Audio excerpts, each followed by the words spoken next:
Welcome back into the Real with Joseph Latman. I am Joseph Latman. Welcome on the Sunday Night Live edition. Browns post game reaction. Um, yeah, horrible game today for the Browns from start to finish. Nothing went well at all on offense, especially. I thought the defense tried to hang there as long as they could, and I think they started to get gassed out from the offense's constant three and outs. In Baltimore, obviously, their running identity. That's what they do. Um, a lot of question marks, I think, for the future of this team coming out of this game. I know a lot of people might say, well, Deshaun Watson didn't play. Obviously, that was the biggest news going into the game. He was expected to play, didn't play last minute, which had obviously hurt the team because they had to trot out their first-time quarterback, fifth-round pick, and Dorian Thompson-Robinson, who's never started in any game. So I do think that obviously played an effect on the game call, on the game plan, rather, excuse me. And but they've had to have known. And I don't think what really stood out to me today, which has been a common theme, which we've mentioned here on the show 2 weeks ago, going back to last year, is just Kevin Stefanski and his play calling. He really didn't help out the rookie quarterback at all today, I don't think. And there was just a lot of play calls, like, they tried doing the trick play and somehow got the interference off it in the first quarter, which got him down past the 20 inside the red zone. And then he comes out and does a end around to Elijah Moore, hands the ball off behind. He has DTR turn around and hand the ball behind him and run towards the, close, not the far side of the field, the short side of the field. And it just turned into like a 20-yard loss. Just a bad play call, bad execution. Just some of the stuff just doesn't make any sense. Dorian Thompson-Robinson also threw the ball, I think, 36 times in this game. Not a good sign there. They didn't run the ball a whole lot. And before I bring the guys up here, I thought Stefanski's quote after the game, his opening statement was, quote, "Okay, obviously we got beat. We got outplayed. We got outcoached. Disappointed in that, but we got to own it. We own it. We're in it together. We lose together. So we're a 2-2 football team. We're going to use this bye to take a deep breath as a team, get ready for the long haul. But obviously, with disappointed with how today went, and with that, I'll take any questions." That was his opening statement. But he admitted there we got outplayed, but outcoached. And that's been a common theme with Stefanski. And I think the thing that stands out to me about today is you kind of got an idea what Kevin Stefanski really is. Everything has to go well for Kevin Stefanski to succeed. They have to have the quarterback in there. They have to have nobody can be injured. Everything has to be right. Where you look at a team like Baltimore today, they've played the same way for the past 15 years. They've always played the same way, no matter who's out there. That's how you know you have a great coach and a great team and a great organization. Doesn't matter if, like, let's say the Browns lost 28-17 today. It wouldn't be that bad because you'd say, okay, you scored 17 points still with a fifth round rookie quarterback. Okay, you lost to the Ravens. I can understand that. But 28-3 and the way they lost, to me is just kind of like not a good sign at all. Not a good sign on Stefanski. And we got to buy next week. But if they come out and they lose to the San Francisco 49ers at home after the bye, and they're 2-3, and they got some tough games on the road coming up after that. You're already hearing the Jim Schwartz taking in as interim head coach. I mean, how long does Stefanski have till he's really on the hot seat? So that's my take and where I stand on it right now. And I said this 2 weeks ago. I said, I called out what's their identity. I remember I said that after the Pittsburgh game. What's their identity? And I think you're seeing that now with Nick Chubb after 2 weeks. Nick Chubb covered up a lot of things. Yes, last week they looked a lot better, and I gave Stefanski's props. But it's the same thing over and over again, the inconsistency, and they still just don't look like they have really an identity. And just the receiver room, I think, is a problem as well. Elijah Moore, not really much from him so far this year. And Peoples-Jones, I don't know if he's even a starter, to be honest with you. He can't create separation consistently. So that's a problem there. I think they got to address that at the trade deadline if they want to stay competitive this year. So, that's what I got on the game. Joining me now is Jeremy Lynch, my main man. Schnooks. Guys, welcome. Let's look at Fred Martin Nissan desk up here. What's a good app? That was my take on the game. What are you doing, Jeremy? I'm watching this fucking paint dry because it was more entertaining than that shit show we had to watch today. It was Yeah, terrible. yeah, it was I bad. fell asleep. You guys go ahead. At one moment, just I was snoring in the middle of the game. Yeah, I'm sitting there. My uncle Chad and I are sitting there. Chad's watch out, Chad. We're sitting there, and he's sitting in between us, and all of a sudden we just hear. We're like, "What the fuck?" We look over. This dude's sleeping in the middle of the game. We're like, I said, "Are you really sleeping?" He goes, "Yeah, I mean the game's boring. Shit ass game." It was trash. It was so bad. It was bad. Who wants to go for you guys? Excuse you guys heard my take. Jeremy, you go ahead. What was your reaction to today's game? And you heard my opening statement there. My reaction to today's game is, don't get down on DTR. Uh, his coach didn't put him in a good position for his first NFL start. The play calling could have been better. Stefanski could have called some safer throws to kind of get him going and get him kind of comfortable, and a couple completions, steady, easy check down throws, even if a lot of us as fans want them to move the ball down the field. But when you got a fifth round, first year quarterback that's never started, it's okay to take the safe throw and the check down for 3 or 4 yards and keep the stick moving and just kind of get him in a groove. And then as he gets that confidence, then, second or third drive or later in a long sustained first drive, then you let him take a shot. Also, I don't know if Mike's watching or not, but he had a whole rant about don't get down on Jedrick Wills, but he's fucking trash. He's bad. He's a walking penalty and or a missed block. He's just lazy. You might as well put fucking Frosty the Snowman out there, and eventually Frosty might block somebody better than fucking Jedrick. And at least Frosty ain't got arms where he can hold somebody. Because it felt like every time the Browns had play, it was holding, you know what I mean? Would you want to see DeJuan Jones over there? I want to see Joanna Man. That works too. Joanna Man works done a better job than freaking. So inconsistent. DeJuan Jones could be over there, but then you got to worry about right tackle. It's your. I don't know. It's like, okay, you protect the blind side and just let him see the pressure coming and hope to God that it's like you gotta start getting the ball out quicker. Or rush it. You know what I mean? Or just take the run. He doinked it. Yeah, he doinked it. Doink. Sorry, I got the Chiefs game. Yeah, I got it on right here. 20-12, go to the halftime. Kansas City's up. But... Off the doink.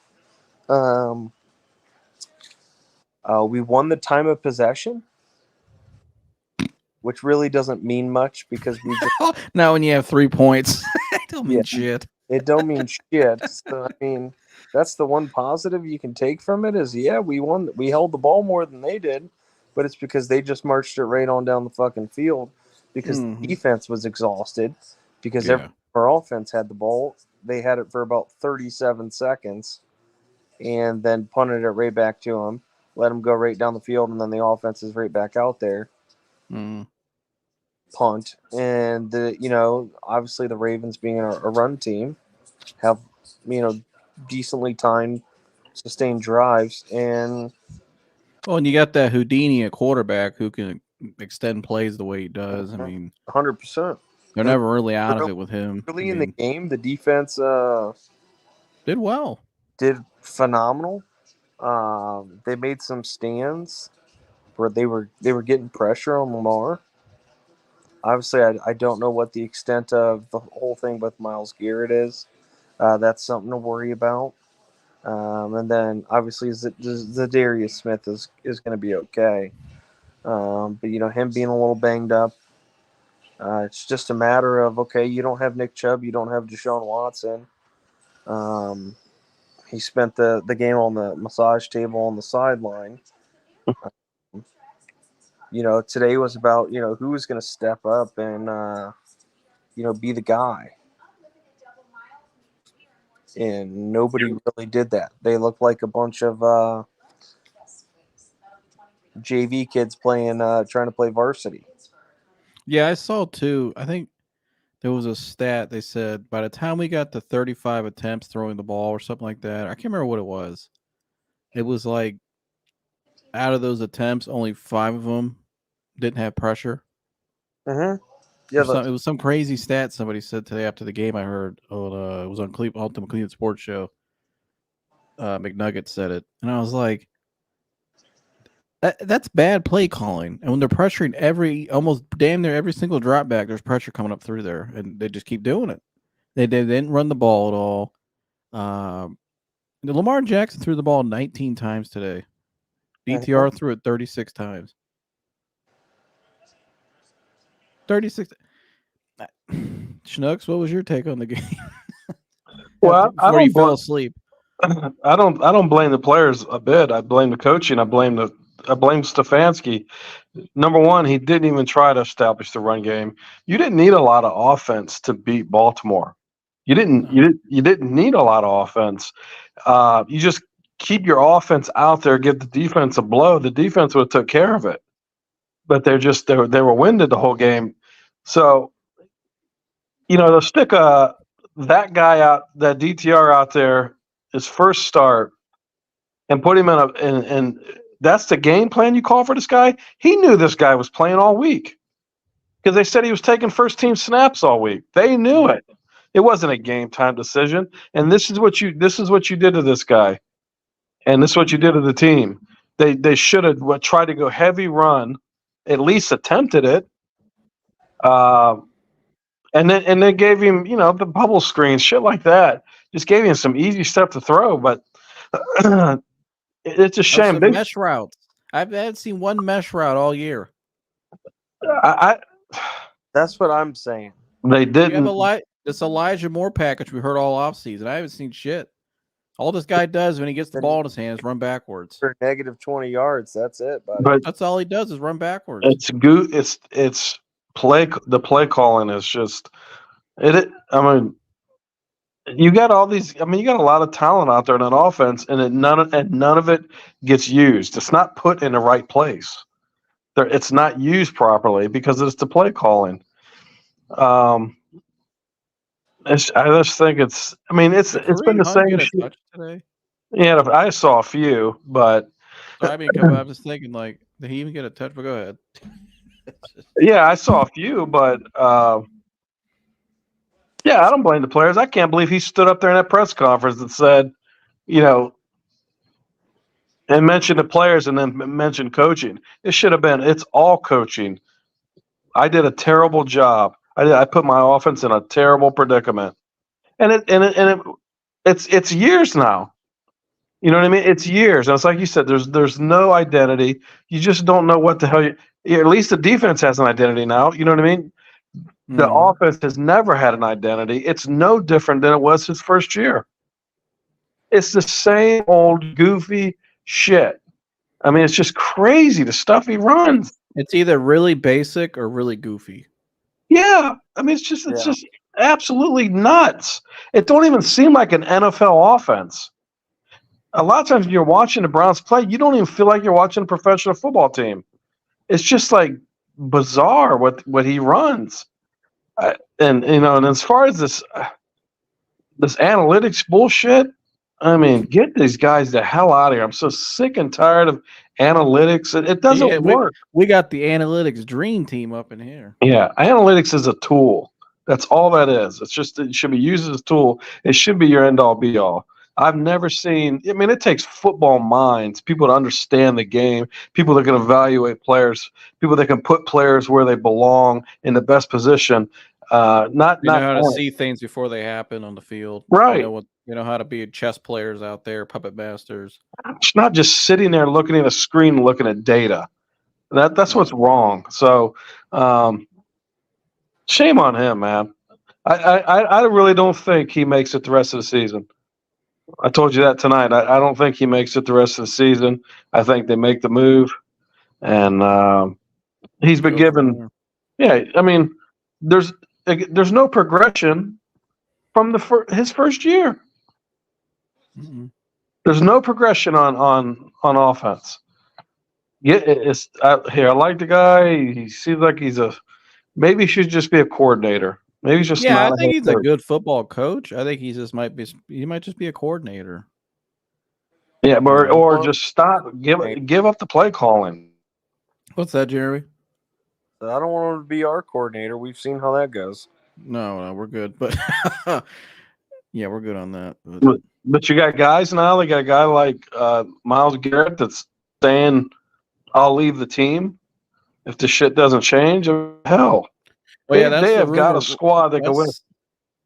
That's the rumor privately, is that Myles is not going to wait around for Stefanski. That he'll bounce. He'll ask to leave, and I kind of don't blame the guy, to be honest with you. I mean, no, I don't either. And the fact that Garrett has said that, I'd fire Stefanski tomorrow. I'm not letting it go on anymore. Because Garrett's a clutch client, so he has no problem leaving. So yeah, he'll have no problem leaving. If that guy, if the co-leader of the team, I'm gonna say that between him and Chubb, if he's saying that, he's out. My coach is out. You know, if that's what if Myles Garrett, a guy like Myles Garrett, and everyone knows who he is, high character guy, loves the city, comes to work. If that guy's saying that, coach is out. I'm not taking the risk. Blowing his ass out and start planning, make the change. So it was pathetic. Absolute pathetic. It should have never happened. That game should have never went the way it did. And I could see if we still lost, it should have been close. But we didn't need a lot of offense. We didn't need a whole ton of offense to win that game.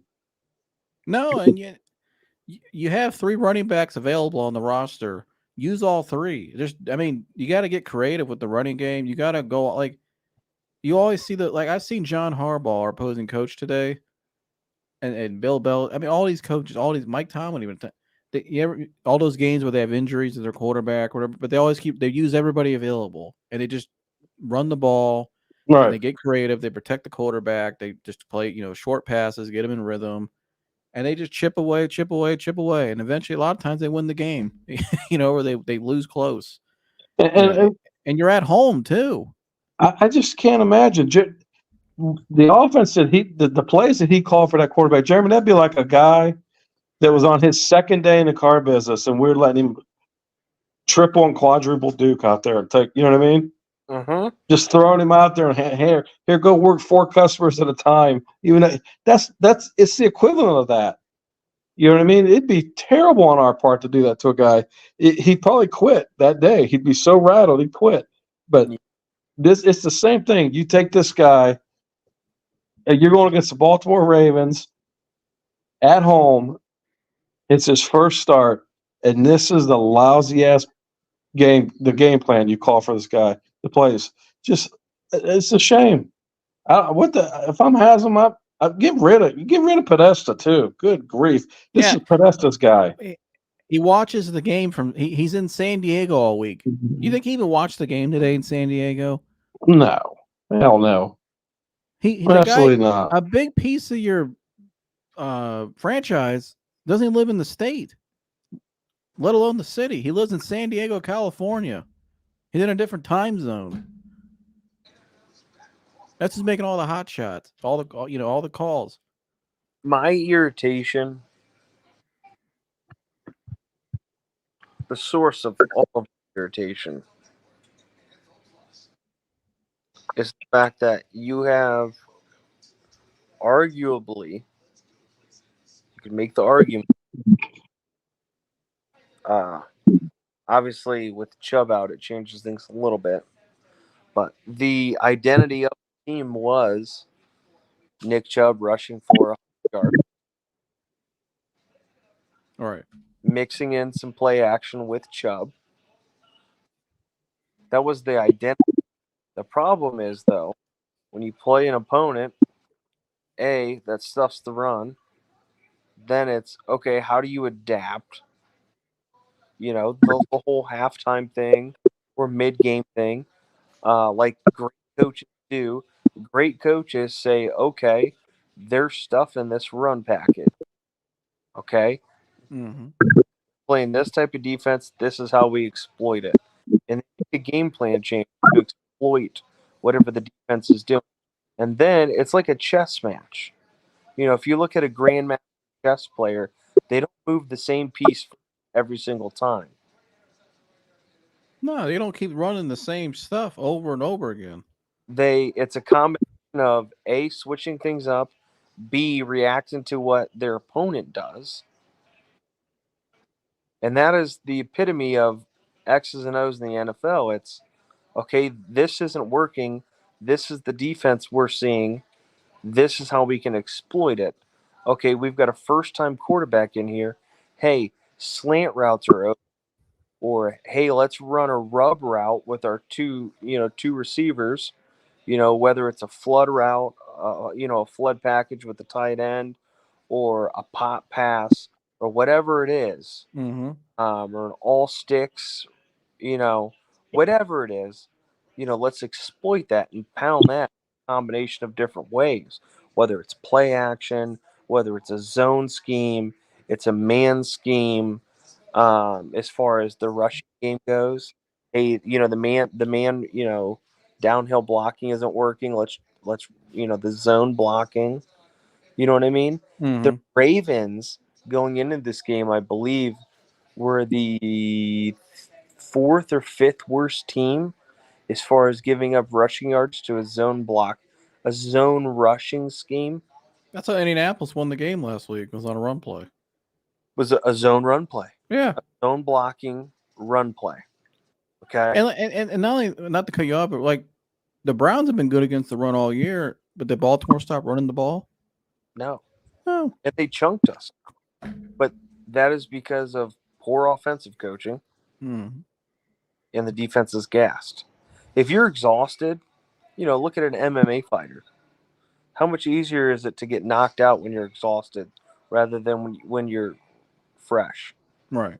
How much easier is it to get submitted or to get caught in a bad position?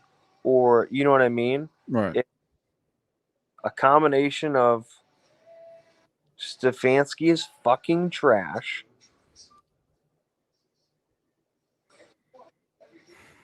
He comes into the game with one game plan. He can't adjust. I mean, you can't tell me they made a fucking halftime adjustment. They haven't. And that's in 4 years when they're down in a game. Have you ever seen an adjustment in a game? No. It's like when they're down, when they're out, everybody might as well just go home, turn off TV, turn on another game, go enjoy the rest of your Sunday. When we're down in a game by halftime, like doubt, just don't even expect us coming back. It's not happening. It's never happened in 4 years. I don't even think his first year. I remember when Baker went off in Cincinnati that one game. I don't think they were down though. I think they were it was about even at halftime. I've never seen him in 4 years do that.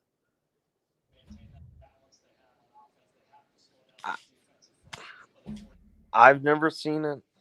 They never make adjustments. If they do, they're not good ones. No. I don't know No. if they got fucking Columbus School of the Blind up there in the press box feeding them information. It's because they got the analytics guy up there, probability on the play. I mean, you get fucking tablets on the sideline. You can see what the defense is doing in each different scheme and each different formation. You can see how they're lining up to it. I mean, but the coach about can't look at it when he's the head coach and the Jim play caller. does Myles Garrett. Like, for the first time ever, Myles Garrett lined up as the nose tackle today because it threw off the blocking scheme of the offense. Yeah, that's Jim Shorts knowing what he knows what he's doing. 100%. And You Jim can Shorts do also. that with guys like Elijah Mitchell, Amari Cooper, you know, or you. I I personally think he could be an elite tight end if we used him the way that a lot of other teams use their tight ends. But David Njoku is an absolute specimen of a human being, He's an arsonist now too. apparently. But at Yeah. least he doesn't burn down houses; he just burns himself. Yeah. He's like Santo. Uh, He's the colonel. but I call him Chief. Anytime we get, I'm like Chief. Anywho, the dude's got great hands.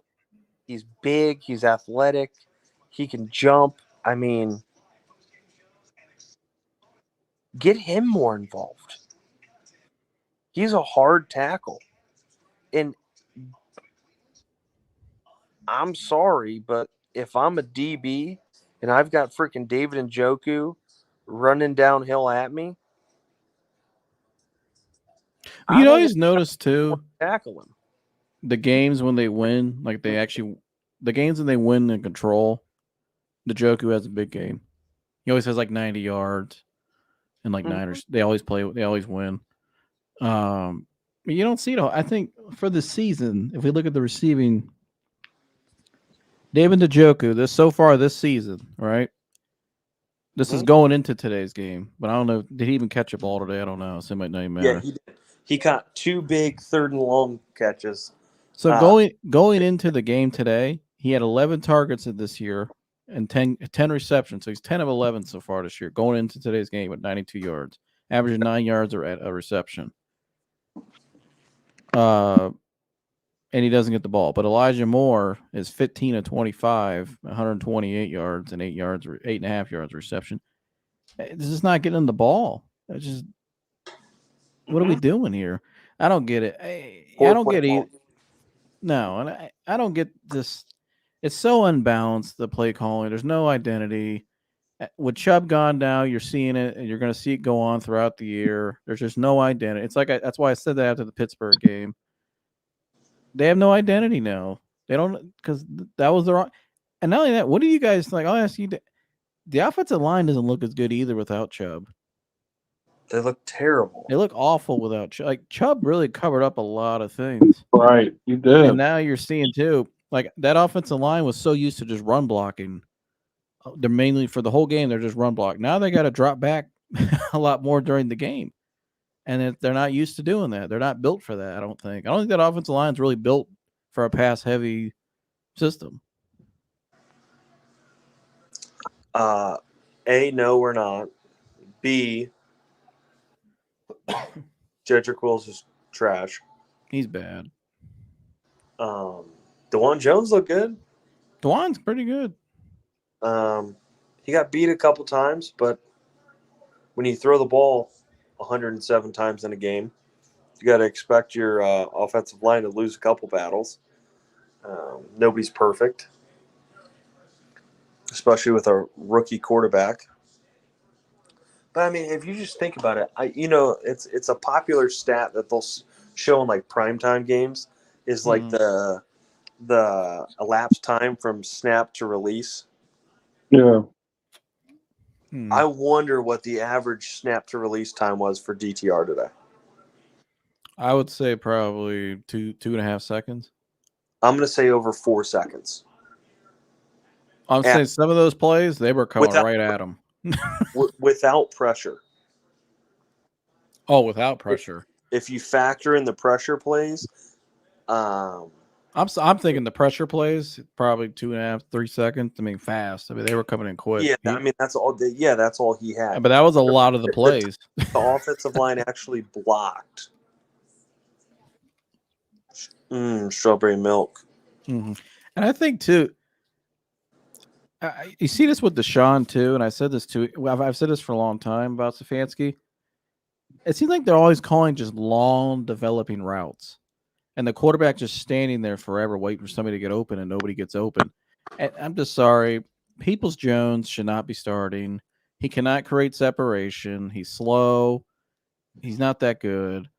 He could be good at. He's just not a starting receiver in the NFL. I'm sorry. That's our third option.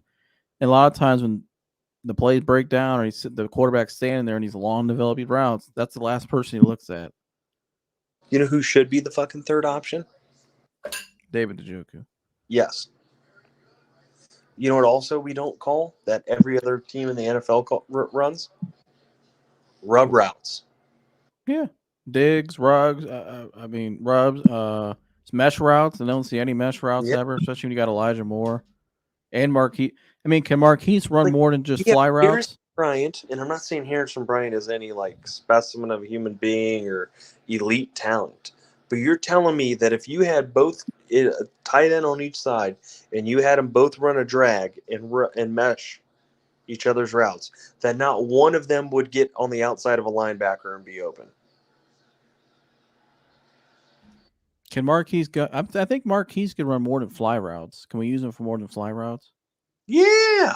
The guy's like an Olympic runner. Can we put him out there and utilize him more? Let him sprint his ass down the fucking side of the field. Put him in. Yeah, let him run. Let him run some other routes, though. They're just, every time they put him in the game, it's just for a fly route. Like the defense, okay, we know what he's going to do. Route for crying out loud. Yeah, let him run some different routes, some comebacks even. Just let him use them. What are we doing? Run a jet sweep with him and not hand it off 8 yards in the backfield.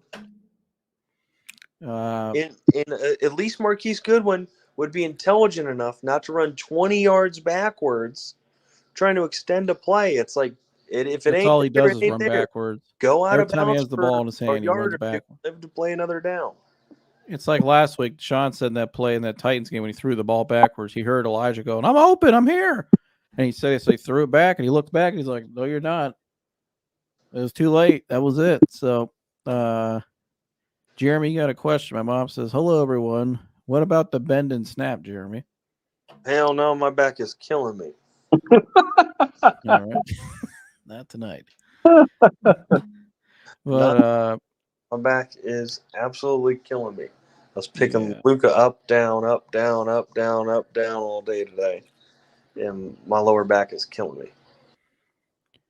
Yeah. I'm about to bend and snap all day on Wednesday carrying this freaking drywall to the basement. Oh, you're a drywaller now? Let's not talk about it. Okay.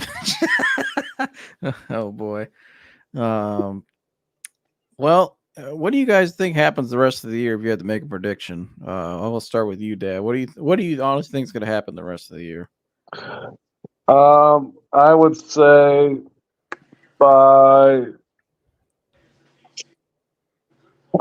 by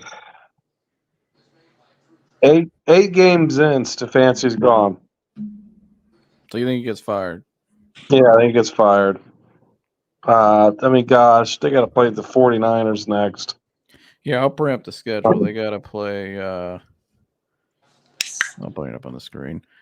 Well, first off, here we'll go to this real quick. Unfortunately, we got to look at this, folks. So it must be done. The box score from today's game. We'll look at it real quick. We kind of went. Yeah, again, Lamar Jackson only threw the ball 19 times, and buck 86, 2 touchdowns. DTR though, who can also run as a quarterback, throwing the ball 36 times today for 121 and 3 interceptions. In the run game, Pierre Strong, who didn't get in until the game was over, led the game in rushing with a long one for 40 yards. You look at Baltimore, 15 carries, 40. So neither team really ran the ball great, but I think the Ravens just did it more, especially important parts of the game. For the Browns in receptions, Njoku did lead receptions today on 7 targets, 6 for 7 again, Jeremy. So he's pretty efficient when they throw the ball to him. Yep. Elijah Moore, same thing. He's 2 for 20 yards. Amari, they tried getting the ball, but DTR 1 for 6 out of targets. Amari couldn't get the ball today. Peoples-Jones, 1 of 4, 7 yards. Your typical Peoples-Jones performance. Mark Andrews, though, led them in that big game. Real quick? Yeah, go ahead. All the other teams in the NFL take their elite number one receiver and they move them around. Yeah. Okay? Why don't we ever run Amari out of the slot? Move him around to get him a mismatch setup away from another team's number one DB. You see teams do it with, you see the Dolphins do it with Tyreek Hill. You see the Cowboys do it with CeeDee Lamb. You see the Vikings do it with Justin Jefferson. And I'm not saying Amari Cooper is Tyreek Hill or Justin Jefferson. I was like, but there's a reason why teams do that. And it's because it creates a lineup disadvantage, or Well, you find it if he gets throws off a defense. You know yeah, what I mean? sometimes he'll get lined up on a linebacker even. Yes, correct. And why not put Marquise out there then too, and let him go over top with Amari running in the middle. Yep. Now you got to pick your. Well, we don't do that. Great point though. Yeah, I mean, yeah. Why don't we ever? I don't think I've ever seen Amari Cooper line up in the slot. He did in Dallas. Right. He did in Dallas. Not here. What do you think about that, Dad? I mean, the Jets do it with Garrett Wilson. Yeah, They move him all around the field. he's a great route runner. Right. Go ahead. Which means if he's a great route runner, then you put him at the slot, you put him everywhere. You put him because if he's a great route runner, he's going to create problems on every part of the field. You know what I mean? So whether he's running routes out of the slot, but oh God, it's just I just keep going back to, man, they got all this talent and none of it gets used. It just gets wasted. I mean, can you imagine how these guys feel? They come out every week, they practice all week, and this is what they do. They just come out and it's all for nothing. I mean, it's a shame. Absolutely a shame. Mm-hmm. So much could be done with what they have, and just going to waste. So you think he's got to here by week 8? I think by week 8 he's out of here. So, all right. Well, here's the team stats. Maybe he's curious for today. I know.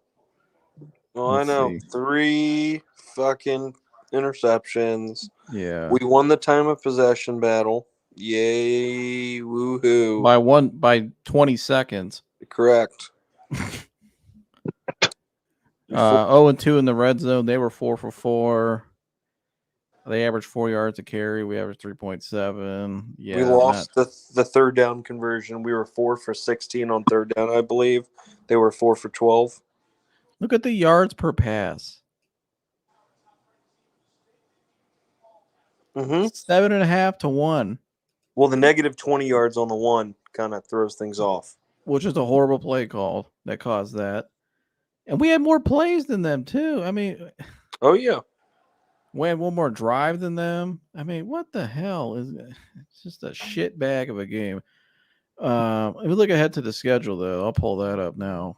And Jeremy, what's your prediction on the rest of the season? My dad says by week 8, which would be, I think what I said, because that's when they fired Hugh Jackson, was week 8. I think it would be, like I said on that Pittsburgh live we did, Dad, Arizona. By then, that's when he would get fired by the end of the month.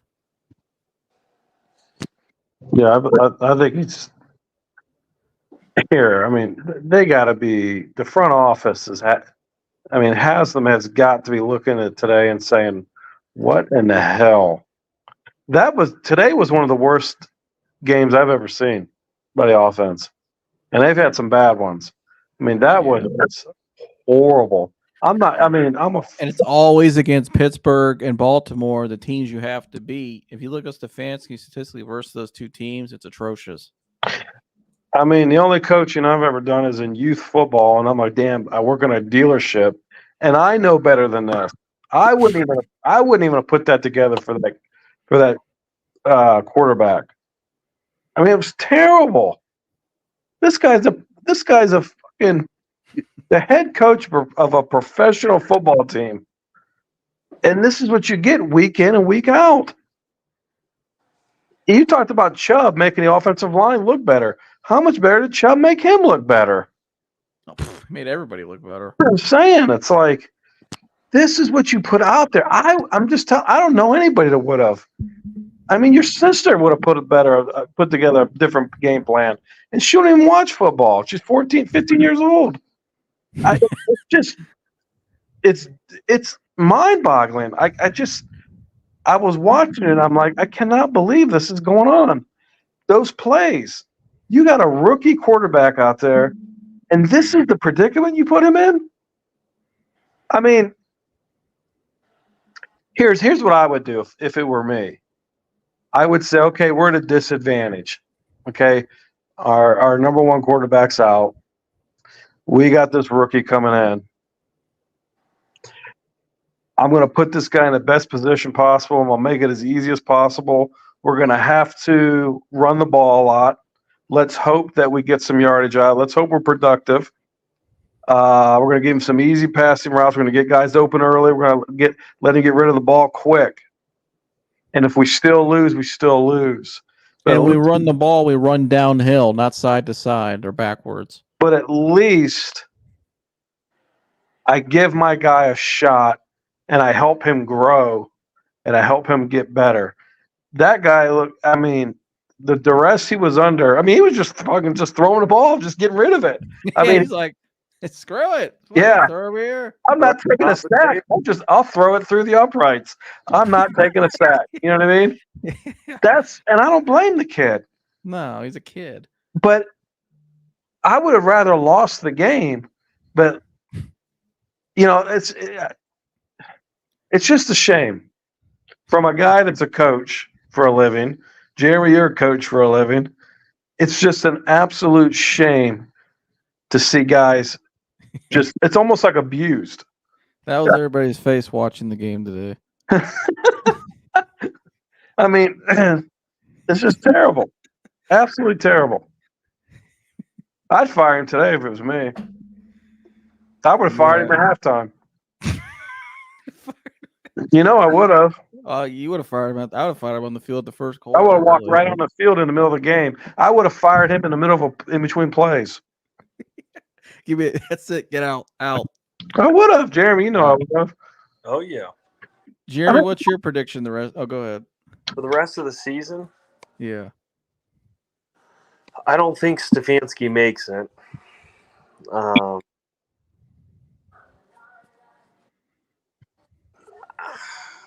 We play the 49ers next, right? Here's the schedule right here. You can pick where. We play the 49ers. And then we play I say he gets bladed right around here between Seattle. I think they go on the road to Seattle and just get freaking waxed. And then if we lose the 49ers, right. Okay, if we get Let's say go ahead. If we get blown out by the 49ers and then somehow to manage to lose to the Colts, who are not a good football team. Don't let anybody fool you. They are not a good football team. No. Okay. If we lose the next two games and we're sitting 2-4, he's gone. I think if they here's how I see it playing out. I think they let him go. Everybody keeps saying Jim Schwartz is the interim head coach, which, that makes a lot of sense because the guys like him, defensive guys like him. Obviously, he's a good defensive coordinator. And he's been a head coach before. I don't want Jim Schwartz to do that. Reason being is because the defense is what's keeping us in these ball games and allowing us to win, the two ball games that we've won. Yeah. Then our defense. I don't think our offense has scored 30 points one time this season. No. Which is okay when you have a great defense. You don't have to score 30 points. But when it comes to playoff time with teams that can put points on the board, no matter how good your defense is, the Buffalo Bills, the Kansas City Chiefs of the world, the San Francisco 49ers, who are getting ready to play next week, they can all score and they can pile it on, because they have elite, great coaches that make adjustments based off what your scheme is, and they find a way to put points on the board, unlike what we have right now. Yeah. Okay. Those teams, we need Jim Schwartz fully focused on the offense is doing this. This is what we need to do on defense to counteract it. When you're trying to do head coach, manage everybody, oversee the offense, not as far as coordinating goes, but making sure you got the right personnel out there, making sure, hey, this is our game plan this week, coming in with the coordinator, signing off on this, and trying to do the defensive things. That's when things can get lackluster if he's getting pulled in too many different directions. Let Jim Schwartz be Jim Schwartz. Let him dominate on the defensive side of things. And I'm being serious. No, I'm laughing at something else. Oh, he's looking at tech. So who would you put as the interim then? Alex Van Pelt? No, I'd bring somebody off the fucking street. I mean, fucking Joe Thomas? Joe fucking Thomas. At least the guy can. I'm saying if Jeff Saturday could do it, why can't Joe Thomas? Right? I mean, for the love of God. I mean, fuck. Here's Let why. the spirit of Jim Brown be the fucking offensive coordinator. I got to the freaking ball, baby. Crazy 88 says been outcoached. That's about right. Yeah, I mean they've been outcoached a lot of times in 4 years. And I don't mean that lightly. I mean, rest in peace, Jim Brown. But I mean, Crazy 88, you want to go coach? Jim Brown's spirit. Right, you want to go coach? Crazy a better offensive. Hey, do you want to go coach? You want to go coach the Browns? Julia said she's down. She'll coach the Browns. Hell yeah, she'll probably whip them fuckers right in shape. Yeah. No, but I'm serious. I mean, this might sound fucking crazy, but he played for the Browns No, he didn't play for the Browns. He played for Miami. Somebody that isn't allowed to be an offensive coordinator where he is now, but understands football players, understands receivers, and understands schemes. Fucking poach Brian Hartline. Let him fucking run the goddamn offense. Well, he ain't leaving Ohio State. Why not? He's not allowed because he's going to get the job there eventually. Right, day leaves.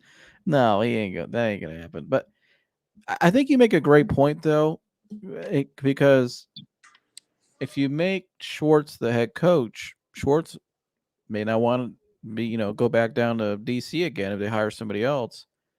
Because here's what I think of it, right? If you hire Eric Bieniemy as the head coach, Eric Bieniemy is probably going to keep Jim Schwartz, and he should. No, if you're bringing in a head coach right now, and you're talking about, but I'm not. I'm saying for the who you pick as your interim head coach is important. Jim Schwartz is our defensive coordinator. You can take the head coaching job, but know that you are not bringing a defensive guy with you. Jim Schwartz is our guy. Well, that's what I'm saying. Like, if you make Jim Schwartz the interim head coach, does that, and then you take him back down to DC after the season? Does that maybe he doesn't really care. Maybe he understands. I mean, Jim's been around a long time.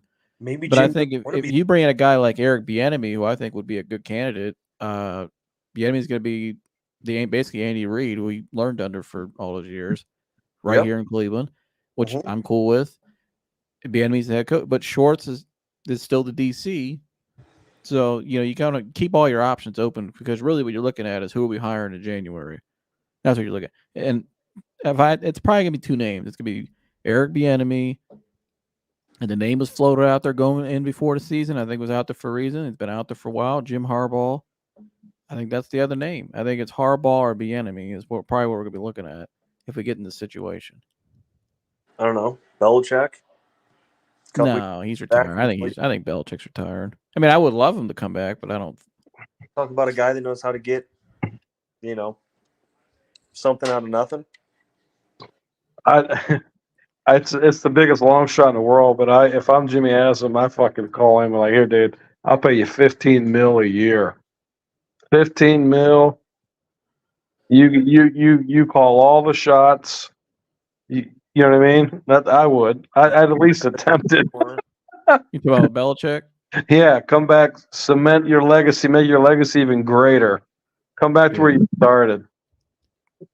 But I that agree. might not be the biggest long shot in the world because Yeah, I think he's gonna retire anyways.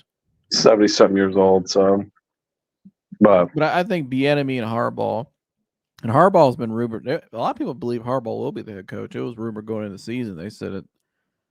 He's gonna be the head coach. So, I wonder how him and Schwartz would get along though. see, I don't know how that would work. I mean, I think they would be. I mean, that was years ago when they had that little thing on the field, but I don't think that was like anything personal or anything. I think they're both smart guys and understand what it takes to win. I think they would probably be just fine together. Well, you got to remember though, a guy like Schwartz, he's got a big personality. Yeah. You got to have someone that he respects. I think he respects Harbaugh. I just think to hear that was just. I'm not saying he doesn't. I wonder, does he respect Stefanski? Does he respect this 40-year-old guy? That Do you think he respects Stefanski more than Harbaugh? Because I don't. No, I'm not. No, I know that. I'm saying That's what I'm saying. I think it'd be just fine. I don't think it'd be a problem at all. Oh, here, you know what though? I mean, that team is. Because I like that better actually nowadays. I know you guys think about this. I prefer my offensive coordinator to really be sitting on the sideline with the quarterback when they're not on the field. I feel like there's not many head coaches that are play callers that are successful. Not everyone's Andy Reid. There's only one Andy Reid. Mm-hmm. There's not, and Bieniemy still had a big part in that when he was there. Not many guys who are play callers as head coaches are really successful. I like the guy who's the CEO, which is what Harbaugh has done at Michigan. He had an OC, and he didn't really call it. He's not calling the defense in Michigan. He has a coordinator, I believe, in Michigan. He had the longtime guy there forever. He's more like the CEO.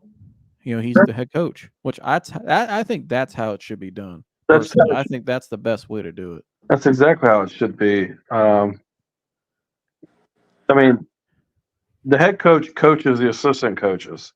And you gotta like let go. That'd be like me, Jeremy. That'd be like me, like micromanaging every damn thing you do, not letting you work a deal. Not, you know what I mean? It's like, what the hell does that mean when I do that? You know what I mean? If that's not how it should be. I mean, technically, a lot of people say I shouldn't even be desking deals, but the way we're set up with just two of us, I have to. But it's the same scenario. Like he shouldn't be calling. There's enough things for an NFL coach to do that he shouldn't be calling the plays.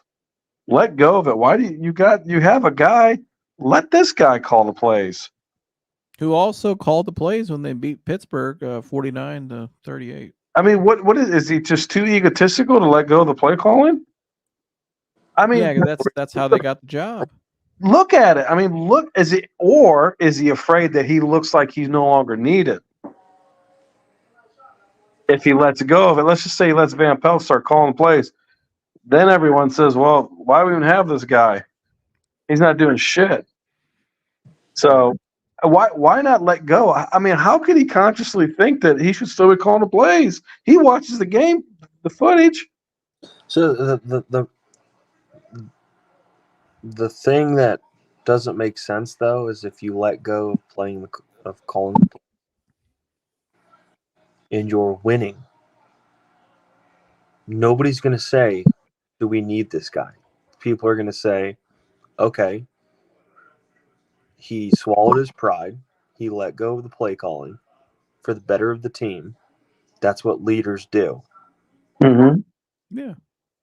They make a personal sacrifice, swallow your pride, trust the guy that you have as an offensive coordinator right now,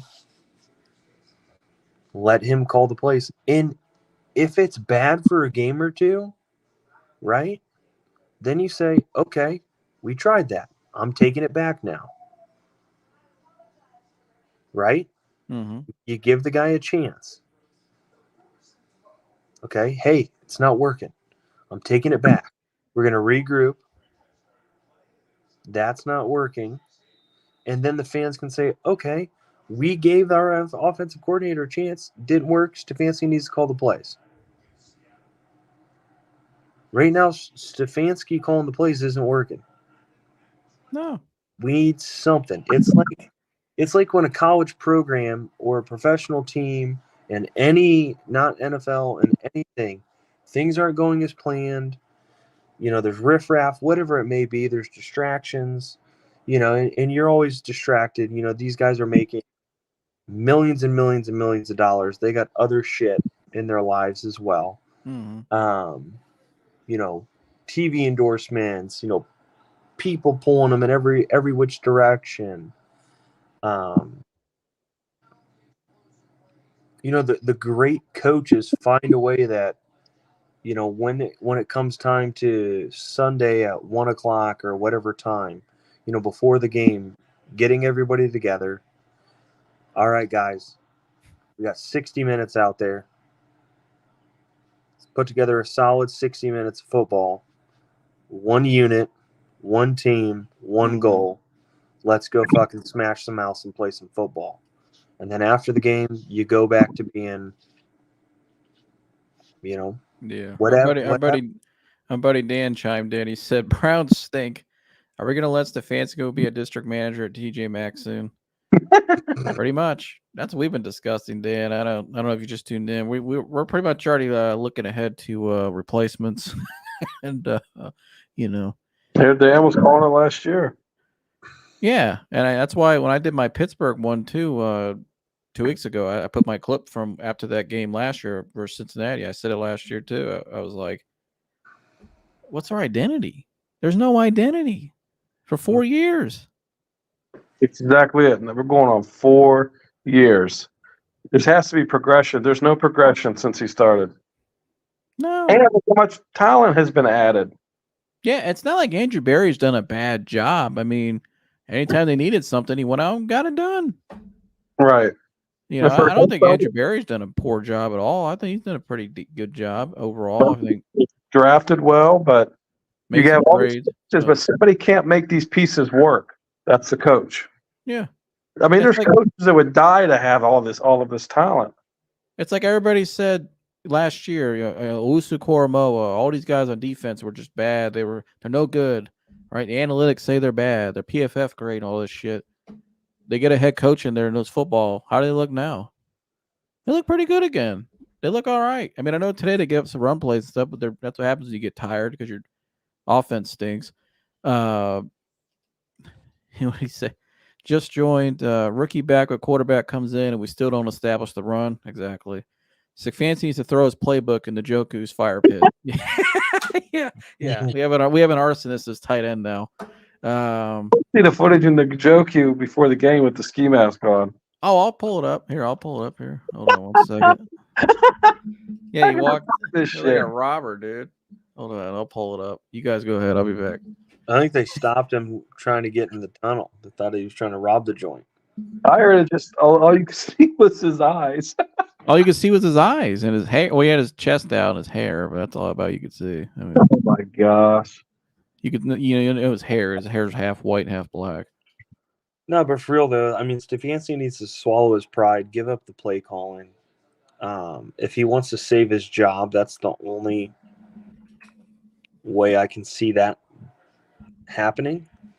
Is him swallowing his pride, giving up the play calling, let Van Pelt give it a shot. I mean, last time he called plays, we scored 49 points in a football game. They're the dude's back's against the wall. When the players are starting to turn, when you have a guy like Myles Garrett who's not even on the offense, but you have a guy like Myles Garrett saying what he's saying, he basically, Myles Garrett is just speaking for everyone else. Mm-hmm. He's the only, you know what I mean? Because he knows he can say what the hell he wants and no one's going to do anything about it. He's earned that right. When that starts happening, it's going to be interesting to see in the next 2 weeks what starts coming out of that locker room. What kind of things you start to hear. And how does Deshaun Watson's tone start to change too on him? During that game today, I think it was in the first quarter. Watson had the plays in his hand and he had that Sharpie. Yeah, he was shaking his head. Yeah, you saw that when he had his head down, just shaking He his head. was shaking his head all game. It's like I think it was actually a good thing Watson sat out today because by the end of the game, I was sitting there. Well, he was standing there looking at the scoreboard. He was pissed still. Like he was like, because I think he finally got to sit and watch from afar, and kind of look. He got to analyze everything, and he kind of looked, and he was probably thinking, "What the hell are we doing?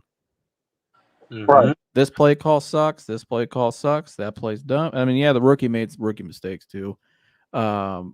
It's his first game. He could make mistakes. Right, that's what I'm saying. You can't really get on and he knows that. Deshaun knows that. Any quarterback knows that. Njoku dressed up as Halloween. Wait, Njoku dressed up as Halloween as a guy who might actually be able to break a tackle. Built like Tarzan, plays like Jane.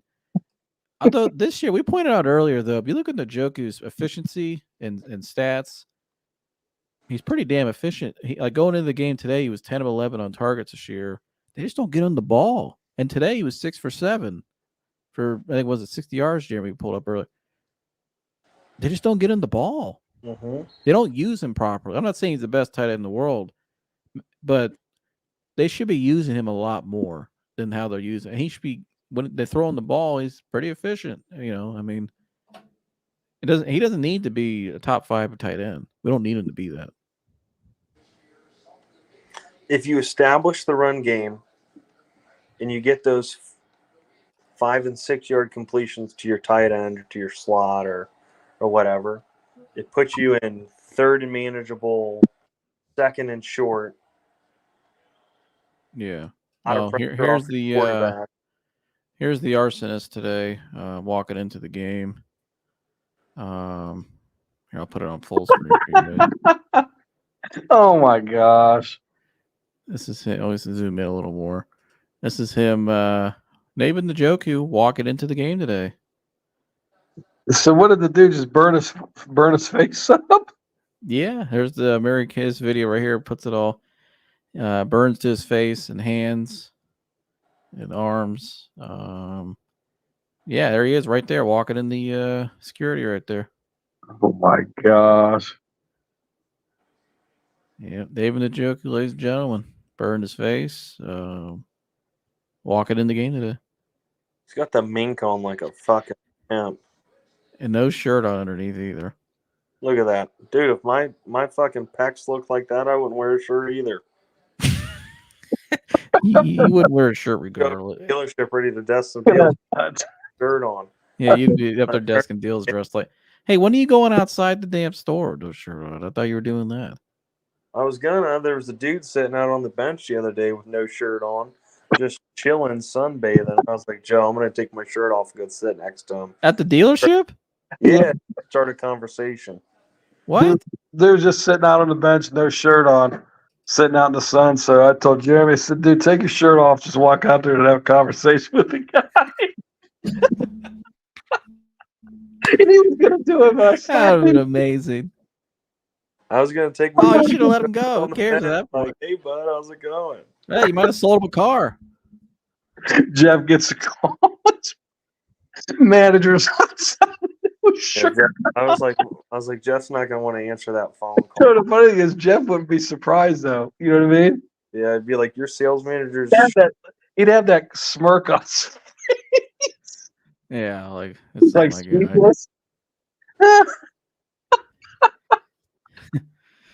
What do you say? Njoku's rocking the Antonace official code. Yeah, it does like Antonace's code.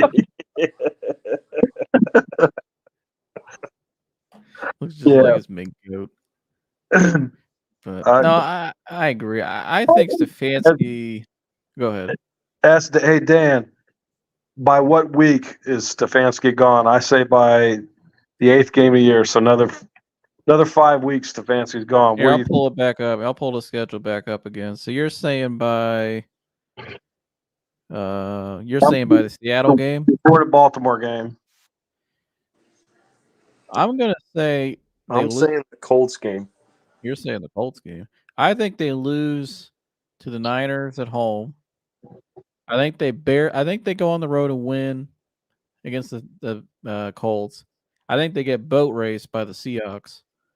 And then I think that's when it starts to happen. I think once they lose to the Seahawks, I don't know if they beat the Cardinals.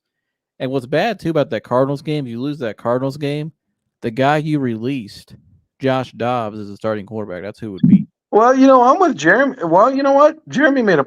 If they lose these next two games, one of them being the Colts, I mean, they could say, you know what?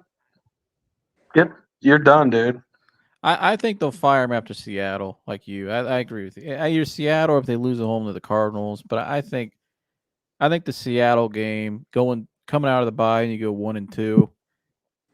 I think that's how it gets done. I think they'll beat the Colts. I think they will win that game, but especially in a dome. But I don't think they'll beat Seattle. I think Seattle's actually a pretty good team. I think as the season goes on, I think they'll be fine. I mean, They got they're a lot playoff of young team. talent. Yeah, they got a lot of young, good talent. I mean, Dan says, let me get this off the screen. Jim Schwartz been named the head coach after a loss to Baltimore Week 10. I could see that. I'm going Week 8 because I'm going off of history with the Haslams. When they bladed Hugh Jackson, it was right at Halloween. I don't know if they can afford to wait that long. No, they can't. Well, the deadline's earlier this year too. It's right at Halloween. Well, So the I thing think about though is they've given up all of this capital and future equity. Yeah, and they need more receivers and draft picks, and pay. Obviously paying Deshaun, paying Amari, paying Garrett. Bringing the pieces, and they've given up so much. It's win now or you're. And the division's wide open still. If we would have won today, we'd tied for first. The Bengals aren't that good. They're built like a high school Steelers team. lost. The Ravens would have taken a loss. Yeah, the Bengals got problems. I mean, Jamar Chase calling out the quarterback. I mean, they got problems down in Cincinnati. I didn't think the Ravens, they're a good team. I don't think they're a ultra great team. They were very beatable. Pittsburgh. I mean, Kenny Pickett's hurt. I mean, I don't think Pickett was playing well, but the division's still wide open. A lot of the AFC, especially now with the Jets out for the, there's a lot of teams that have been already kind of eliminated. It's still wide open to make the playoffs even. You wonder if when they hired Schwartz, did they really have him on deck? Well, I think Schwartz took the job. A lot of these guys, they take the job knowing they are going to be on deck. It's like that's why Darvin Ham or like in basketball, you see it all the time in basketball. The assistant, like Tyronn Lue when he was in Cleveland, Ty Lue knew when David Blatt was here, he was going to be next in line. Guys they know that. The coaches know that all the time. They get right up there next in line. Kevin Stefanski, head coach, St. Louis Battlehawks 2024. That's even a team? What is that, arena team? Is there still arena football? Yeah. There is? Yeah. I haven't seen that shit since they have like professional. Some of it's actually decent now. They got professional arena. Jonah Morris just got signed to the team. Really? Yeah, he's playing for a professional. There's like a pro team. Yeah, a lot of guys. There's some guys made the NFL playing in that.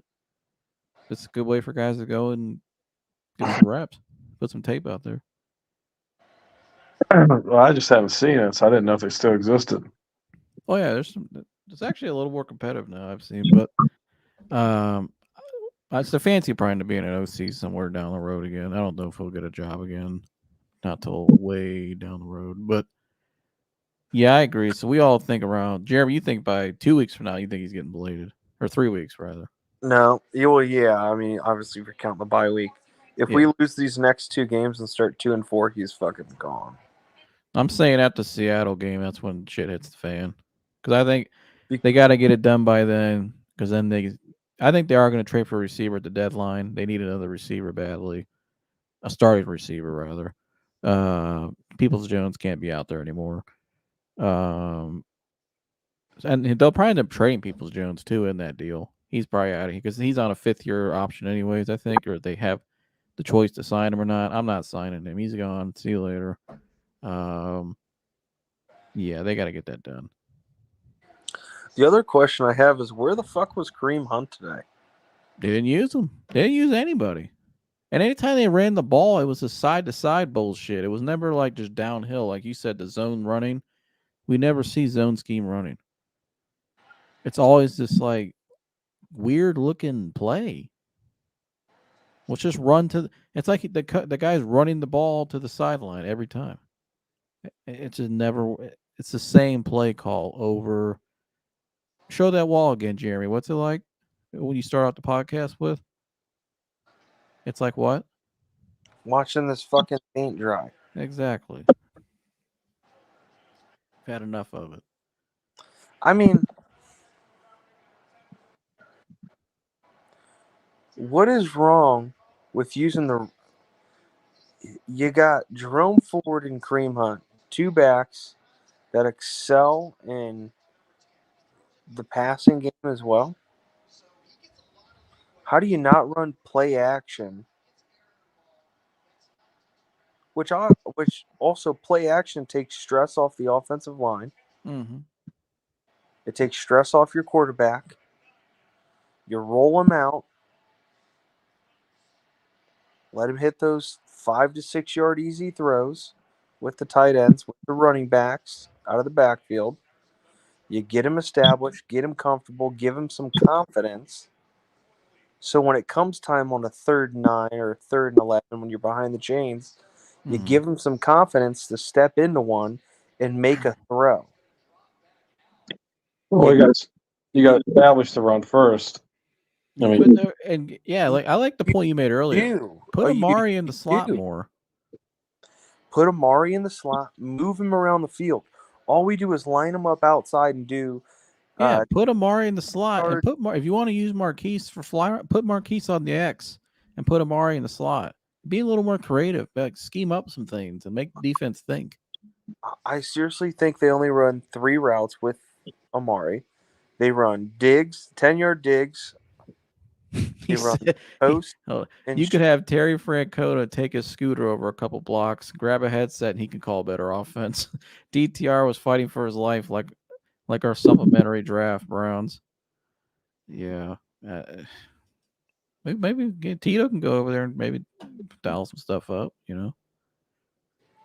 He could be a CEO, I know that. Yeah. Everybody loves Tito. You know. Obviously play for him. You know what I mean? They like the cat. We got to think. I mean, you had players crying when he retired the other night. It tells you what people think of him. Go ahead, Jeremy. Think about what Tito was able to do in Cleveland with the Indians, with an organization that historically spends zero fucking money. Right. They're like 30th in payroll in the MLB. But our ad budget's more than their fucking payroll. Yeah. They locked the vending machines in Progressive Field. No vending, no Gatorade, no nothing. The Browns spend more on their starting quarterback per year than the Indians pay on their entire payroll. We spent more on DTR and draft than we do on our own payroll. I think Kareem Hunt got paid more off the street in week 3 than what we pay on than what the Indians pay on their spend on their payroll. They're out of here, dude. I was told as soon as the old man dies, they're out. You say, fellas, how about Baker Mayfield and those Tampa Bay Bucks? Baker's playing well. I mean, they're playing well. I don't think it's going to last. I think Baker Mayfield's the same movie everybody buys every year, and then it ends up with the same ending at the end. But he's playing well. I'll say this, though. I think Baker kind of proves a lot of our points tonight. Baker's in a different system. Right. And he looks somewhat better. Now, he does say he does follow it up with Baker stinks. Yeah, he still stinks. But he looks somewhat, and when you hear the one game he played with the Rams, he looked better in that system. I think a lot of it was a system. You know, I mean, a guy like Baker's still throwing 300 yards right now in the NFL because he's just in a different system. And he has Mike Evans, too, who's unbelievable. But, you know. Like, what would Sean McVay do with this, you know? Oh, my gosh. What would Andy Reid do with this? What would I do with it? Hell yeah, I'll show you. I go out there and coach the team. Jerry said he's going to do that again, Jerry. Hell yeah, I'll show you what to do with it, Big Daddy. You bastard.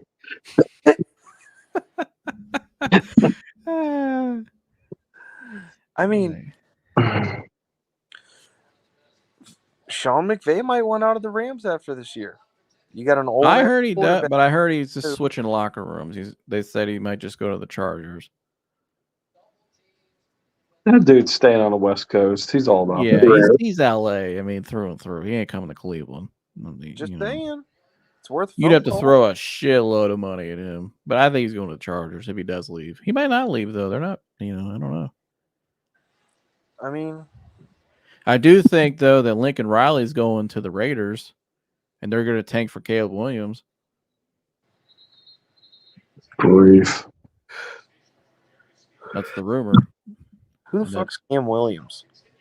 Caleb Williams, the USC quarterback. He's probably the number one pick in the draft. Painted his nails and got his ass kicked in He by plays in the fucking Pac-12. He's trash. Right. The Pac-12 is actually pretty good this year. Yeah, let's see how Pac-12 quarterbacks have shaken out in the last couple of years. Well, I would say how have Lincoln Riley quarterbacks shaken out? Because I don't consider Jalen Hurts a Lincoln Riley guy. He was a saving guy for 4 years? Yeah, absolutely. Yeah, he's just that's just here. Jalen Hurts deserves a different mindset too. He deserves all the credit. He was good enough to get himself recruited by Alabama. He got developed.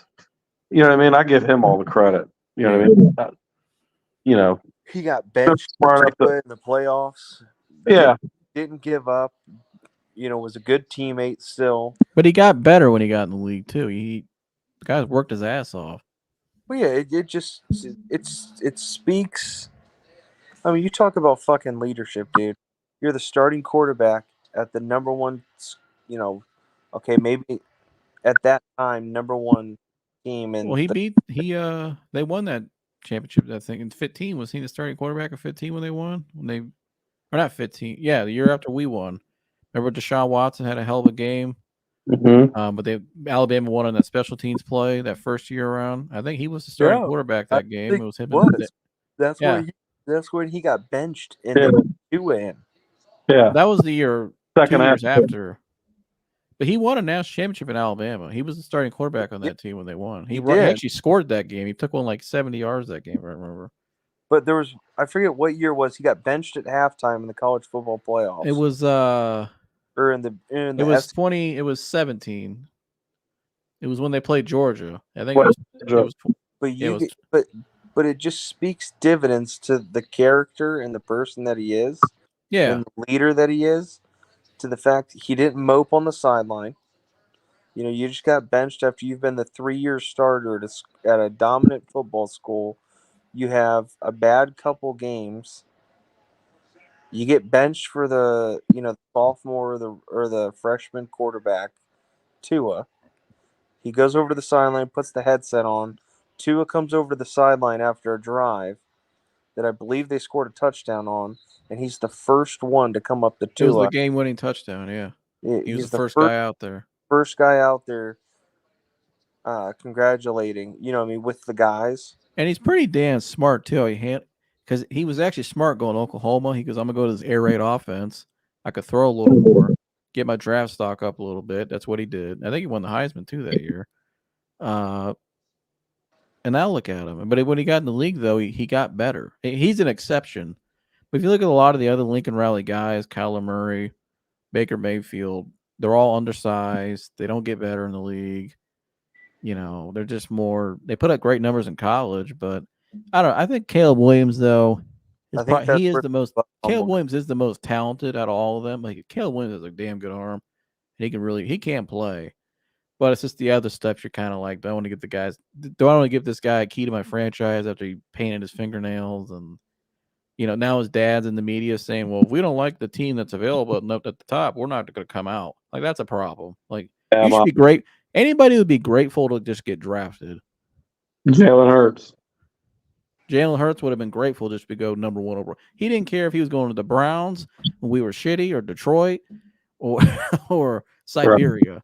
I'm getting drafted number one overall. Jalen Hurts would have went, but yeah, it's the makeup of. But I do think Caleb Williams and Lincoln Riley end up in Vegas. That's just my opinion. But I hope they don't sit out there and rot together.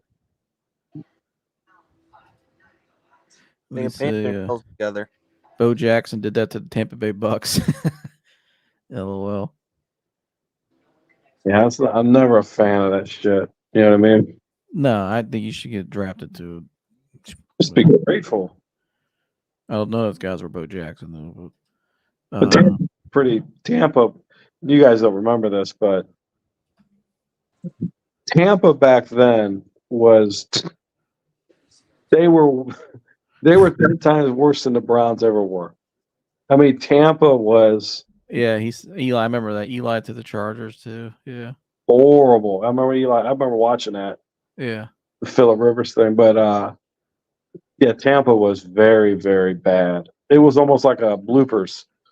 You'd watch yeah. the Tampa Bay Buccaneers, and that's when they were in the same division with the Bears, Packers, and the Vikings, and it was like watching the bloopers. I mean, That was New England for a long, and New England forever. Like we have family in New England. They all told us like, yeah, before Tom came, we were horrible. But they drafted a guy who was just so determined to, get in there and get it done. He was just grateful. Go listen to Tom Brady's draft day interview they did with the media. They posted on the Patriots social media page. The guy was just his mindset was just different. You know what I mean? Just Jalen Hurts, different mindset. That's what it takes.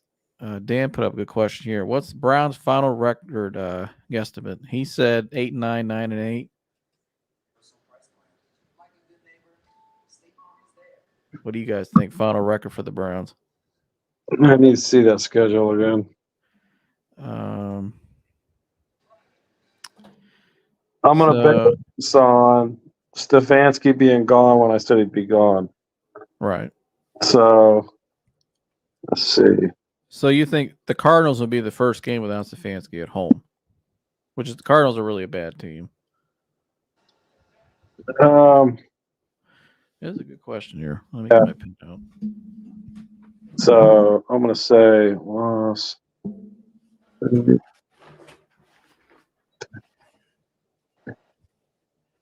We're looking here, folks, to see.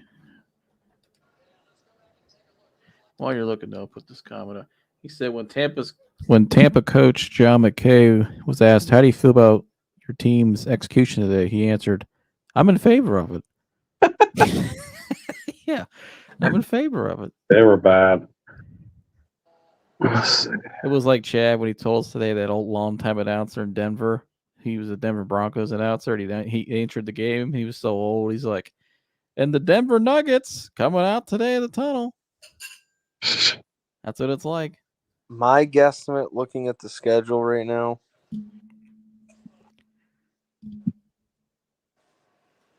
is 9-7. So you say 9-7. Well, they play 17 games. Yeah, there's 17 games. Oh yeah, there's one more game. Sorry, I gotta scroll down. Let me get rid of the bye week. I'm gonna say 10-7. There we go. Okay, Cincinnati's the other game, Jeremy. Yeah, maybe. I mean, how much different will Van Pelt's play calling be? Do you guys? I mean, that's really the key. Remember when they got rid of Hugh Jackson? And I know Freddie Kitchens wasn't a great head coach, but Freddie Kitchens got hit lightning in a bottle the rest of that season. Was creative play calling, made Baker look really good. They were competitive a lot of those games. I still think they get 10-7. Yeah, defense. I think they win, lose, win. I got them losing to San Fran, losing to the Colts, Stefanski getting bladed. Okay, so now we're sitting 2-4. All right. Losing to Seattle, first game with the new coach. You got 2-5. Beat the Cardinals, 3-5. Lose to Baltimore, 3-6. Beat the Steelers, beat Denver, beat the Rams. Now you're 6-6. You think we beat the Rams? Oh yeah. I don't know about that one. Lose to Jacksonville. Beat the Bears. Beat Houston. Beat the Jets, and then finish out the season against the Cincinnati Jokes. Yeah, they'll beat the Jokes. The Kentucky Bengals, they'll beat them. I think they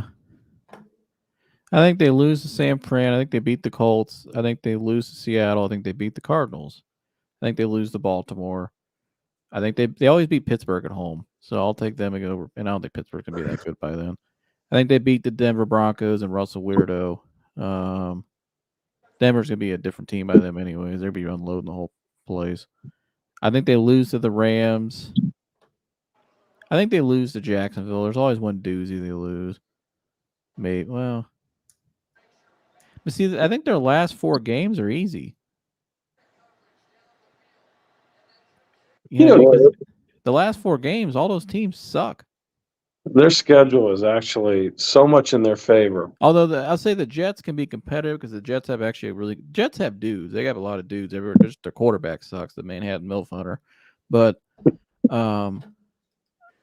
like Dan says here, looking at the schedule, is there any games that you actually think we will win? I think with the coaching change, I don't think it's as much of a player problem. I think this is more just a coaching problem right now. I don't think that, I don't think it's a personnel. It's like the roster's bad. It's not a personnel issue. I don't think it's a big. There's some moves they got to make, and there's some adjustments on offense, but defensively they're still pretty good. Still a top 5 defense so far this year. I think today just got gassed out. The Jets hold us 10, 13 points. I agree. I think they could. The Jets defense is loaded. If Aaron Rodgers didn't get hurt, the Jets would be a whole different team right now. They got dudes everywhere. But who knows by then, though? That's late in December. Teams could be tapping out by then. I don't know. I think if the coaching change happens, it really just depends on what do you think Van Pelt? What's the difference with Van Pelt? That's really going to be the key. I think the defense will be fine. I don't expect Jim Schwartz to have a bad defense.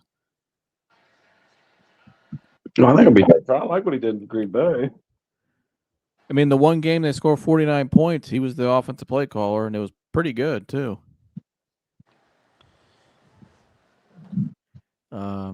Did I mention Stefanski stinks? He doesn't think he stinks. Yeah, that's been the theme of the show. Stefanski stinks. But I don't know. But all right. Well, I think we went after this. Anything else stand out to you guys today in the NFL, Jeremy? I know you watched probably a little more football this afternoon than we did, maybe. But anything else around the league catching your eye right now? The Falcons are trash. Yeah, Corey, your Falcons stink. He's having a panic attack. You just seen him having a panic attack over the fucking Bulldogs game yesterday, the Georgia game. I can just imagine what was happening this morning. I will say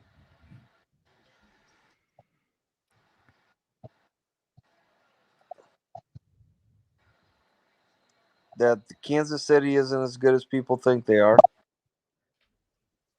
They're struggling right now against the Jets. Yeah, their roster's They're up by 3, but Mahomes just threw a pick. Yeah. Well, if Kelsey doesn't ruin the team, man, he's just out of control. Man. It's all fucking TV. My God. Yeah, he's all over the place. Ref just bailed Mahomes out with a defensive holding call. So typical NFL. Your golden boy sells more merchandise than anybody. Make sure the team wins. Well, that was a good call, though. He did grab him by the back of the helmet. He can't grab a guy by the back of the helmet. I'm watching it right here. He was caressing it sweetly, okay? There's a difference. They're still in the game, though. And I don't know is the MILF Hunter going to get you down the field? I don't think so. But Robert Salah is not happy. He is literally going berserk on this referee right now. They got the camera right in his face on the sideline. Salah? I don't know. Salah. I think it's Salah. I like that he gets fired up, though. Yeah. He's passionate. That dude almost came here. Remember Yeah. Are we ready to yeah, panning his phone down there. Well, he said he was, Jeremy was proving a point.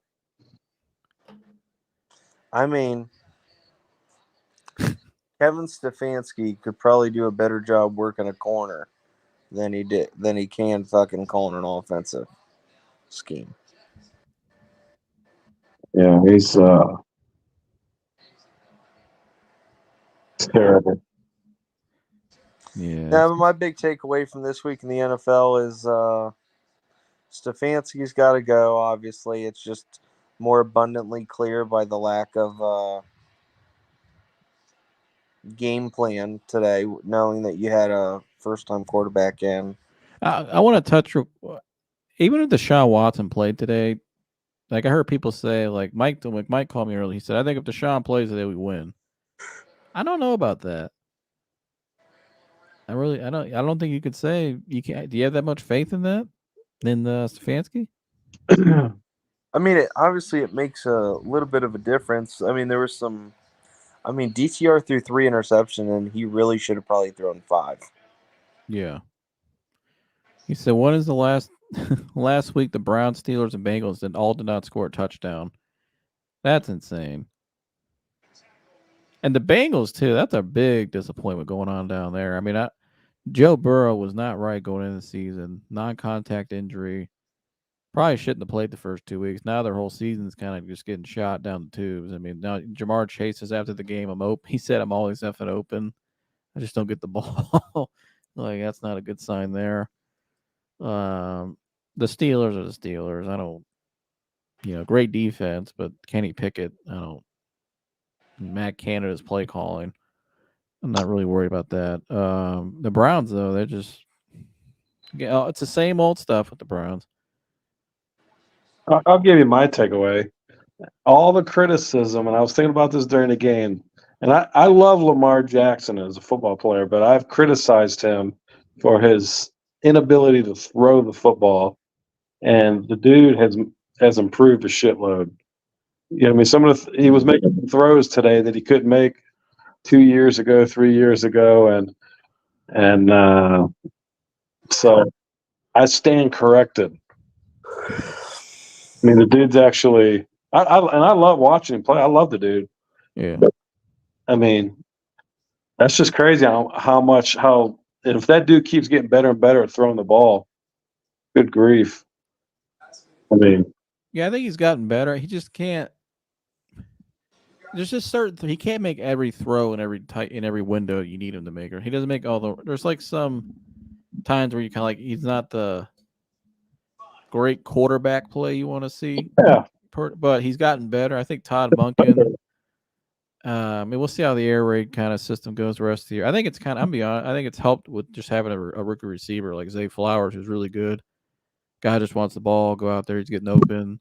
Like Odell didn't even play today, which might be easier for him just to have a rookie receiver out there like Zay Flowers. Mark Andrews always available. Yeah, I think Flowers is going to be a beast. Yeah.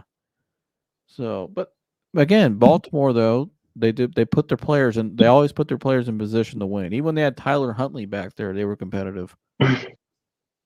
Right. You know what I mean? That's what we don't do.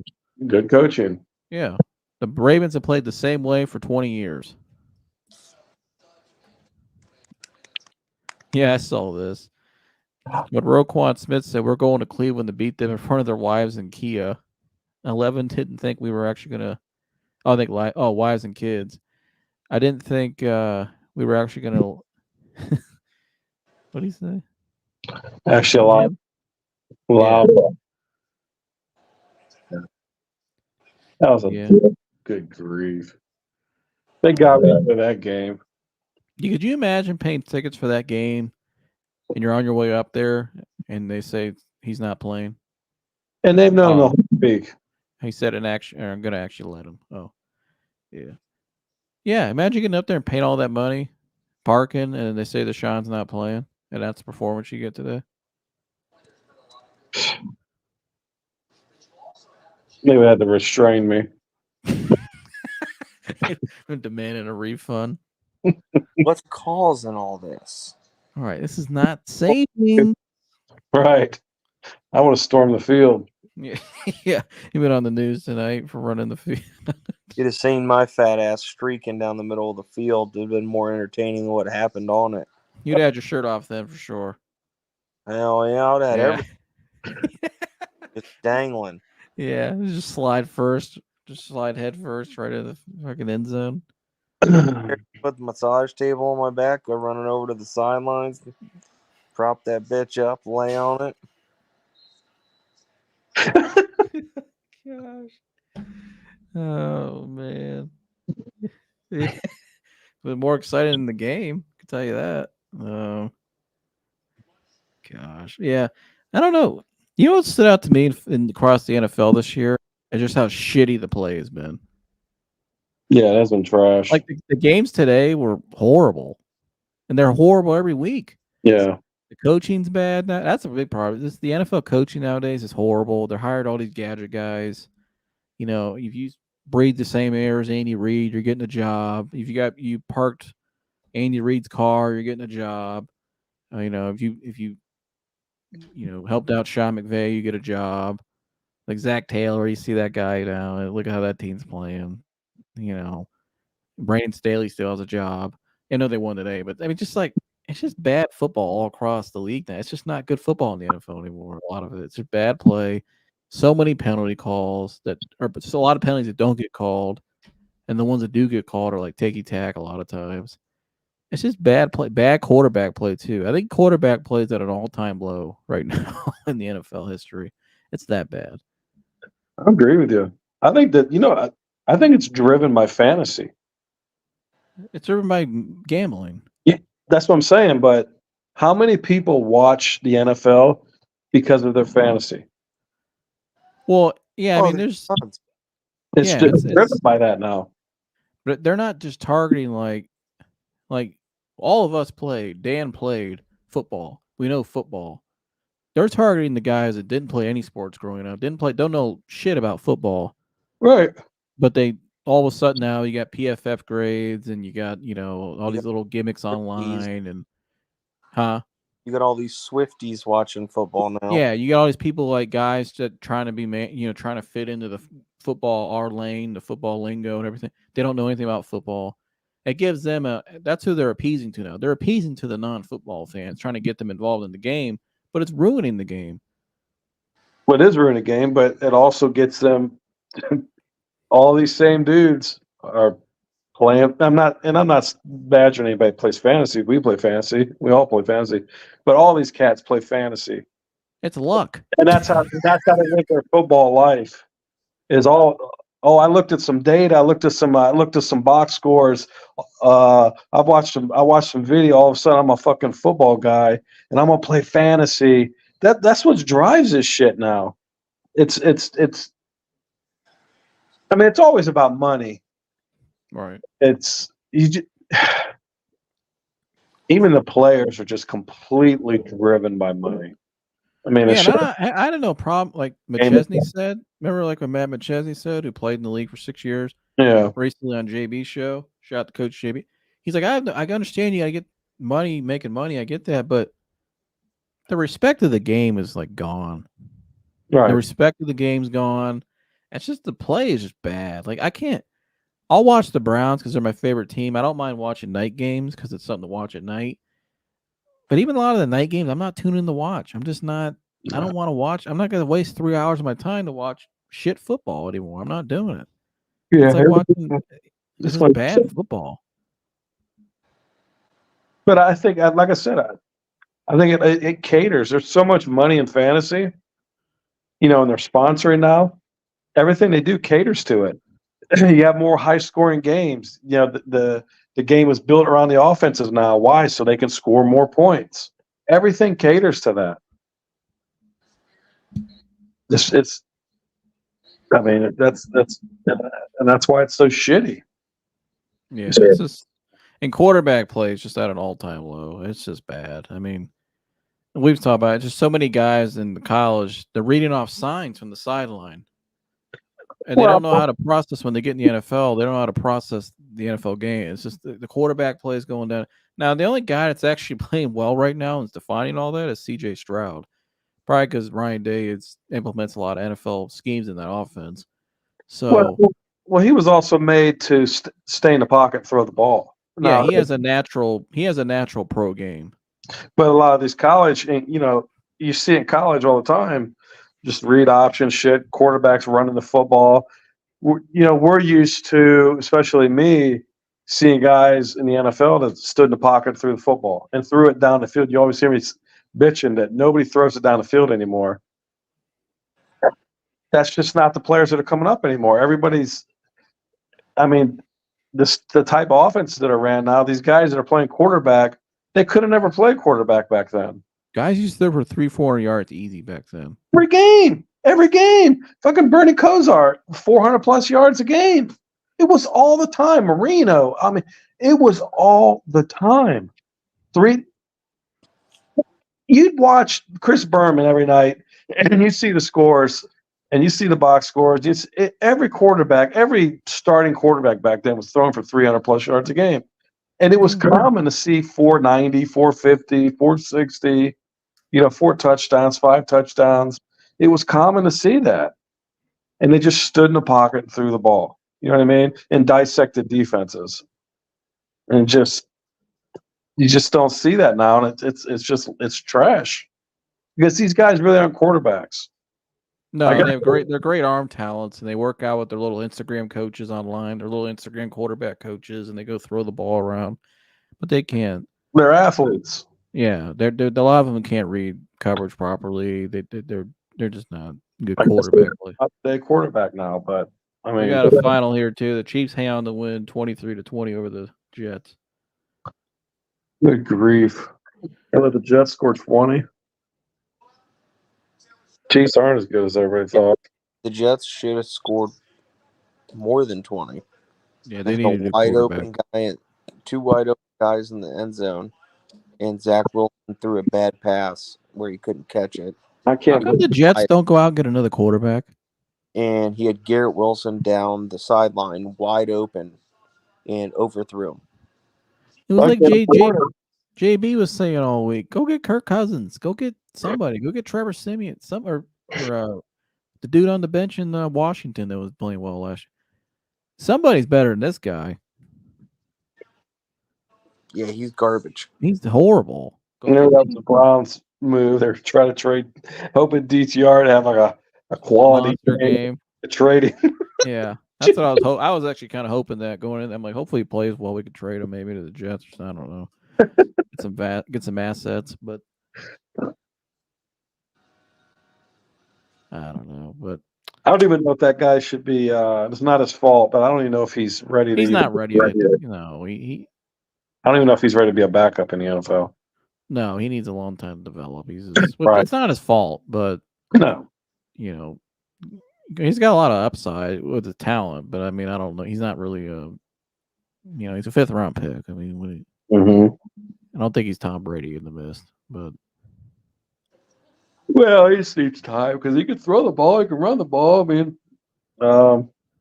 he's just got to give time to develop. Yeah. If Stefanski didn't ruin him today. Here, if he was probably with Andy Reid today, he might have played better. Probably would have played well. Probably would have played decent. Yeah, might have been good enough to try to at least have a shot to win. Yep. But all right, well, that was our long take on the Browns game. You guys got anything else before we get out of here? Hell no, my ass is going to bed. Going to bed. Yeah, you guys are go sell some rigs tomorrow. Austin. Go Knights. Go Knights. Yeah, the Bucks are back in action this week, Saturday against Maryland. Yeah, looking to see McCord bounce back, or not bounce, but up. Go further on from that game against Notre Dame. Elevate his play, rather. That's the word I'm looking for. Yeah, you guys see else? You guys want to plug an ad real quick for anything? You'll come buy a car from you guys or what? No. Yeah, we ain't selling cars. Lips coming to the Hoban game this week. Oh yeah, they play Glenville. Yeah. Oh boy. Watch a real coach. yeah. Can we just put Tim Terrell up there as a head coach? Right. It'd be a lot better. They run the ball, I can tell you that. Right. All right. Well, I appreciate you guys for coming on. I'll see you guys in the next one. Hopefully, higher spirits. That's a different outcome from today's game. All right. I'll see you, dude. I'll see you in the morning. All right. Thanks. Yeah. All right, you guys. That was our take on today's game. I appreciate you guys for tuning in tonight. If you're new here, hit the like, subscribe, and share button for me. It really means a lot. Leave a comment below on what you guys think is going to happen. What's your prediction for the rest of the year for the Browns? What do you think is going to happen to Kevin Stefanski? Go check out my latest episode of The Real from last week. It did pretty. A lot of people liked it. Got a lot of feedback from it about what really could be the cause of your anxiety. If you're new here, I do a lot of mental health. That's the basis of this channel. About my experience from anxiety disorder, agoraphobia, and panic, health anxiety, all of it. I went through it all.